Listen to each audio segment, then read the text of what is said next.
Right. That was Jessica Chaw reporting. You know, I've heard a lot of different things about the Lady Bird Lake area. I mean, some people say don't get in it at all. There's algae. You know, maybe people are using the bathroom in like the party coves. Like, there's just probably a lot of things going on in there. Yeah, there's a lot of bodies of water that I swim in. I try to avoid lakes. I don't know about you. I might dabble in it Dabble. every once in a while, but I mean, yeah, I agree with you.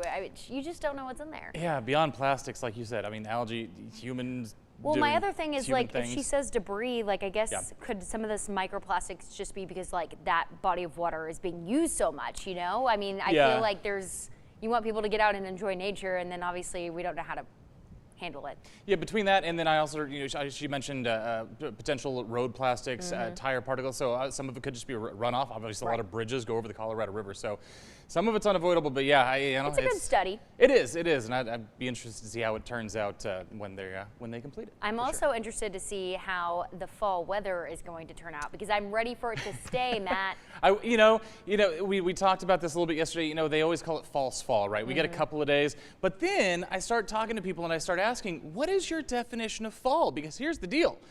We're technically in what we call meteorological fall. Remember, we do month to month. We don't do solstice to solstice in the meteorological community, right? So when you look at this and you say we're in fall, our average high is 93. So that's kind of where we're supposed to be. So the fact that we got an 88 today is sort of a gift this time of year. We're still used to seeing upper 90s, even some hundreds popping on the boards from time to time. I'll take this every day of the week, though. 59, that's where we started off this morning. So a great start, not a bad end of the day either. 88's pretty good, again, for this time of the year. In terms of what we're looking at right now, things are pretty similar to where they were a couple hours ago. We're still looking at 87 in Waco, 86 in Marlin, 90 there in Hearn, Lampasas, San Saba. I want to show you this. We talked a little bit about it in first weather, but I want to show you the region-wide view of our feels-like temperatures right now, because when you have low humidity and you get any sort of a breeze, and again, there's not a lot of wind out there right now, but a little bit of a breeze, low humidity, most of us are feeling a degree or two cooler than what the thermometer actually says. Take a look at Hearn. It's 90 right now, but it feels like 87. So we have a really good situation going on right now with that low humidity, and again, those relatively low temperatures for this time of the year. Also, not a bad day to look at either. We haven't seen much in the way of cloud cover today. Sunny skies, blue skies out there across central Texas.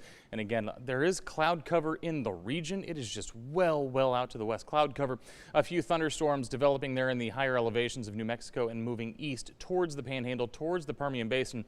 I'll tell you this right now, none of this is going to reach us, but again, a couple of severe storms possible there for our friends out in the Panhandle later on this afternoon. So what's causing all that? Well, we have a ridge of high pressure over the northern parts of Mexico, and around that high pressure you get this sort of clockwise flow, and occasionally you'll get the odd disturbance here or there that kind of moves through that flow, and that's what's causing those storms right now. Like I said, we're not going to see any of those storms ourselves later on this afternoon, this evening. That's all going to stay out well to the west of us. But this high pressure ridge is going to influence us here over the next couple of days. So like I said, they always call it false fall, right? Because we get a couple of 80-degree days and then those 90s come back. Well, that's going to be the case later on this week. That high pressure ridge starts to slide to the east, moves over West Texas, and that's going to start to increase those temperatures a little bit tomorrow into Thursday, on into the weekend as well. And take a look at this. By the time we get to Thursday, Friday, that ridge is really going to intensify over Texas. And with that in mind, that is going to bring some of the hottest weather of the week as we head towards Thursday, Friday, and then to Saturday as well. Now, I say hottest, it's still not going to be all that bad. But again, we will get back into the 90s. Lower 60s, though, by the time you wake up tomorrow morning. For tomorrow afternoon, most of us back into those lower 90s. So again, the 80s are over, but we're still going to stay right around those seasonal averages for tomorrow. And really, we stay in those kind of that same range through the weekend as well. 93, 94 is about as warm as it's going to get. I will say this. The one issue we're going to have later on this week, south winds return. That means humidity is going to be back on the rise. So when we see that 93, 94 Friday and Saturday, yeah, it could feel like it's 95 to 97 when you factor in the humidity. But then as we head towards next week, watching another little disturbance, we could see some of that high pressure get squashed down a little bit. And because of that, we could be back in those lower 90s as we start the new work week. Again, if you want to keep up with all this, you can download our 6 Plus app. It's free on your smart TV.